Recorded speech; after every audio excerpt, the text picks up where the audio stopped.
ফুৰাত সতৰ্কতা অৱলম্বন কৰক। ব্যৱসায় বাণিজ্যত মধ্যম ফল। বিদ্যাত সুযোগ সুবিধা আহিব, প্ৰেমত শুভ। দিনটোৰ lucky colour blue, unlucky colour golden colour. বৃষ ৰাশি টৰাছ, চোৰ্টছ এণ্ড ওৱান্স। এই দুখন কাৰ্ড মতে আজি ঘৰুৱা দিশত শান্তি বজাই থাকিব। চাকৰি বাকৰিৰ ক্ষেত্ৰত সমস্যা, ব্যৱসায় বাণিজ্যত শুভ ফল, প্ৰাপ্য ধনপ্ৰাপ্তিৰ যুগ। বিদ্যাত অধিক মনোযোগ দিয়াৰ প্ৰয়োজন হ'ব। শৰীৰত মধ্যম ফল, প্ৰেমতো শুভ ফল। লাকি কালাৰ হ'ব গ্ৰীণ কালাৰ, আনলাকি কালাৰ হ'ব ৰেড কালাৰ। এতিয়া আহিছোঁ মিথুন ৰাশিলৈ, জেমিনি, চোৰ্টছ এণ্ড পেণ্টাকলছ। এই দুখন কাৰ্ড মতে আজি পৰিশ্ৰম আৰু চেষ্টাৰ দ্বাৰা সমস্যাৰ সমাধান। ব্যক্তিগতভাৱে নিজৰ মনৰ কথা খুলি কাকো প্ৰকাশ নকৰিব। আজি বুধৰ শুভ প্ৰভাৱত ব্যৱসায় বাণিজ্যৰ বৃদ্ধি। বিদ্যাত বাধা আছে, প্ৰেমত সন্দেহ। আজিৰ দিনটোত পাৰিলে দেৱী ত্ৰিপুৰেশ্বৰী আৰাধনা কৰক। Lucky colour purple colour, unlucky colour black colour.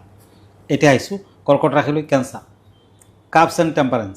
এই দুখন কাৰ্ড মতে চাকৰিয়ালৰ উন্নতিৰ যুগ। ব্যৱসায় বাণিজ্যত বন্ধু লাভ। আজি আলহীৰ আগমন, ব্যস্ততা বৃদ্ধি, প্ৰেমত আনন্দ লাভ। হোৱাইট কালাৰ লাকি, আনলাকি কালাৰ হ'ব পিংক কালাৰ। হয় দাদা, আমি পৰৱৰ্তী ৰাশিফলৰ মাজলৈ আগবাঢ়িম। যিহেতু প্ৰত্যেক দিনাই আমি একোখনকৈ পত্ৰ তুলি হাতত তুলি লওঁ, আজিও মই এখন পত্ৰ হাতত তুলি লৈছোঁ। পত্ৰখন প্ৰেৰণ কৰিছে শুৱালকুছিৰ পৰা, আৰু তেওঁ আপোনাক ধন্যবাদ জ্ঞাপন কৰিছে অনুষ্ঠানটিৰ বাবে, আৰু তেওঁ আপোনাৰ বিধানৰ পৰা যথেষ্টখিনি উপকৃত হৈছে বুলিও জনাইছে। আজি তেওঁৰ প্ৰশ্নটো হৈছে, শুনিছোঁ তুলসীৰ পাত গণেশ পূজাত দিব নালাগে, এই বিষয়ে কিবা ক'ব নেকি, আপোনাৰ পৰা জানিব বিচাৰিছে। হয়, আচলতে নিষিদ্ধ পুষ্প হ'ল আঢ়ৈ চাউলৰ দ্বাৰা বিষ্ণুৰ, তুলসীৰে গণেশৰ, দুৰ্বাৰে দুৰ্গাৰ, বেলপাতেৰে সূৰ্যৰ পূজা নিষিদ্ধ। কণ্ঠ, নৱমল্লিকা, জ্যোতি, ৰক্তজবা, সন্ধ্যামালতী, কুসুম, শেৱালি, ৰক্তকৰবীৰ দ্বাৰা শিৱ পূজা কৰিব নালাগে। পদুম আৰু আমলখি পাত 2 দিনলৈ বিশুদ্ধ থাকে। তুলসী আৰু বেলপাত কেতিয়াও বাসী নহয়। তগৰ, শ্বেতজবা, তুলসী, মদাৰ, কুসুম, কহলাৰ পুষ্প, তমাল পুষ্প, কুশ আৰু কাছ পুষ্পৰ দ্বাৰা দেৱী পূজা কেতিয়াও নকৰিব। গতিকে শাস্ত্ৰই এই সম্পৰ্কে বিভিন্ন ধৰণৰ কথা কৈ থৈছে। ধন্যবাদ। হয়, নিশ্চয়কৈ তেওঁ উপকৃত হ'ব। আমি পৰৱৰ্তী ৰাশিফলৰ মাজলৈ হয়, এতিয়া সিংহ ৰাশি, ওৱান্স এণ্ড পেজ অফ পেণ্টাকলছ। এই দুখন কাৰ্ড মতে নতুন কোনো পৰিকল্পনা আজি কৰিব পাৰে। আজি বিভিন্ন দিশত আনন্দ লাভ।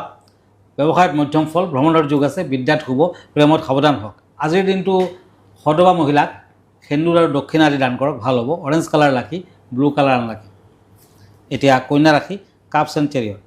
এই দুখন কাৰ্ড মতে কৰ্মৰ ক্ষেত্ৰত জটিলতা। আজি বিশেষ উদ্দেশ্যত বাহিৰলৈ যোৱাৰ যুগ। উচ্চ শিক্ষাত দিনটোত বাধা, সুযোগ সুবিধা হৈছে আহিব পাৰে। ব্যৱসায়ত শুভ, প্ৰেমতো শুভ। মেৰুণ কালাৰটো লাকি, হোৱাইট কালাৰটো আনলাকি। এতিয়া আহিছোঁ তুলা ৰাশিলৈ, লিব্ৰা, চোৰ্চ এণ্ড চোৰ্চ। এই দুখন কাৰ্ড মতে চাকৰি বাকৰিৰ ক্ষেত্ৰত নতুনকৈ অশান্তিয়ে দেখা দিব পাৰে। সংসাৰৰ ব্যয় বৃদ্ধি। আজি বিজ্ঞানৰ ছাত্ৰ ছাত্ৰীসকলৰ বিভিন্ন ধৰণৰ সমস্যা আহিব পাৰে। দাম্পত্য জীৱনত অশান্তি, প্ৰেমত শুভ। ৰেড কালাৰ লাকি, ব্লু কালাৰ আনলাকি। বৃশ্চিক ৰাশি, স্কৰ্পিঅ, চোৰ্চ এণ্ড চোৰ্চ। এই দুখন কাৰ্ড মতে মহিলাসকলৰ কাৰণে বদনামৰ কাৰকতা। আজি ব্যৱসায় বাণিজ্যত মধ্যম ফল, বিদ্যাত শুভ ফল। ঘৰুৱা দিশত শান্তি বজাই থাকিব, প্ৰেমত কষ্ট আছে। আজি দান ধ্যান কৰক, ব্লেক কালাৰ ইউজ কৰক, পাৰ্পল কালাৰ আনলাকি। হয় দাদা, আমি পৰৱৰ্তী 4টা ৰাশিফলৰ মাজলৈ যাম। যিহেতু প্ৰত্যেক দিনাই একোটিকৈ খুব সুন্দৰ বিষয় লৈ আহে দৰ্শকসকলৰ বাবে, আজি কেনেধৰণৰ বিষয় আছে? হয়, আজিৰ বিষয়টো হৈছে মহালয়া। অহা 2 তাৰিখ, আজি হৈছে 30 তাৰিখ, কাইলৈ 1 তাৰিখ, মানে ডে আফটাৰ টুমৰ' মহালয়াৰ আৰম্ভণি হ'ব, দেৱী পক্ষৰ আৰম্ভণি হ'ব। মহালয়াৰ দিনাই দেৱীয়ে নিজৰ পিতৃগৃহৰ পৰা স্বামীগৃহলৈ আগমন কৰে, আৰু তাৰ পিছদিনাখনৰ পৰা নৱৰাত্ৰি আৰম্ভণি হৈ যায়, দেৱী পক্ষৰ আৰম্ভণি হৈ যায়, আৰু নৱমীলৈকে চলি থাকিব। আৰু নৱমীলৈকে মানে দেৱী পক্ষ কিন্তু একচুৱেলি লক্ষ্মী পূজালৈকে চলে, কিন্তু নৱৰাত্ৰি নৱমীলৈকে চলিব।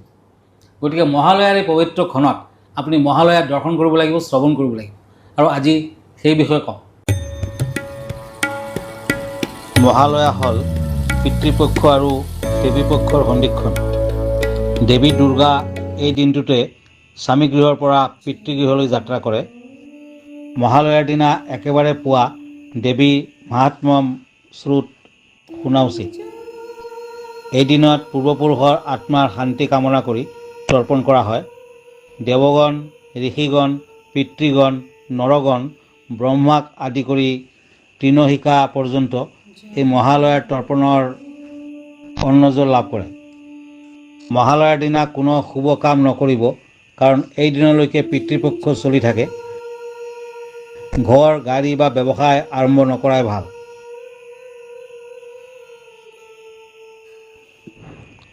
এই দিনটোত আমিষ নাখাব। প্ৰিয়জনৰ ফটোৰ সন্মুখতো আমিষ খোৱা নিষিদ্ধ। মহালয়াৰ দিনাখন ধূমপান বা মদ্যপান কৰা উচিত নহয়। যিসকলে তৰ্পণ কৰিব নোৱাৰে তেওঁলোকে পিতৃপুৰুষৰ ছবিত মাল্যদান কৰি প্ৰিয় খাদ্য দিব পাৰে। দৰিদ্ৰক খোৱা খাদ্য বা কাপোৰ দিব পাৰে। পশু পক্ষীক খোৱা দিব। বিষ্ণু নাম পাঠ বা গীতা পাঠ কৰিব পাৰে। ঘৰত দক্ষিণ ফালে ঘিউৰ চাকি জ্বলাব। আহঁত গছৰ তলত পানী আৰু তিল অৰ্পণ কৰিলে সংসাৰৰ শ্ৰীবৃদ্ধি ঘটিব। খুব সুন্দৰকৈ ভিডিঅ'টিৰ যোগেদি তেওঁ মহালয়াত কি আপুনি কৰ্ম কৰিব আৰু কি কৰিব নালাগে সেই বিষয়ে তেওঁ খুব সুন্দৰকৈ ব্যাখ্যা কৰি দিছে। দাদা আমি পৰৱৰ্তী ৰাশিফলৰ মাজলৈ আগবাঢ়ো। হয়, এতিয়া আহিছোঁ মই ধনু ৰাশিলৈ। ওৱান্স এণ্ড ওৱান্স চেৰিটেৰিয়াছ। আজি পাৰিবাৰিক ক্ষেত্ৰত শুভ হ'লেও সন্তানৰ বাবে চিন্তা বৃদ্ধি। ব্যৱসায় বাণিজ্যত বৃদ্ধিৰ যুগ। আজি শৰীৰ শুভ, যান বাহন ক্ৰয়ৰ যুগ। প্ৰেমত অস্থিৰতা থাকিব। গোল্ডেন কালাৰ লাকি, অৰেঞ্জ কালাৰ আনলাকি। মকৰ ৰাশি চ'ৰ্ডছ এণ্ড ওৱান্স কেপ্ৰিকৰ্ণ। আজি কৰ্মৰ ক্ষেত্ৰত দায়িত্ব বৃদ্ধি। ব্যৱসায় বাণিজ্যত পৰিস্থিতি লাভ। ঘৰুৱা সম্পদ হানিৰ যুগ দেখা যায়। বিদ্যাত মধ্যম ফল। পাৰিবাৰিক ক্ষেত্ৰত চিন্তা থাকিব। আজিৰ দিনটোত lucky colour cream colour, unlucky colour yellow colour. এতিয়া আহিছোঁ কুম্ভ ৰাশিলৈ। ওৱান্স এণ্ড কাপছ। এই দুখন কাৰ্ড মতে আজিৰ দিনটোত পুৱা ভাগতে দেৱ দেৱীৰ স্মৰণ কৰক, নিজ গুৰুদেৱক স্মৰণ কৰক। আপোনাৰ সৰলতাৰ সুযোগ লৈ কোনোবাই ক্ষয় ক্ষতি কৰিব পাৰে। ধন প্ৰাপ্তিৰ যুগত বাধা আছে। ভ্ৰমণত শাৰীৰিক সমস্যাই দেখা দিব পাৰে। প্ৰেমত অশুভ ফল।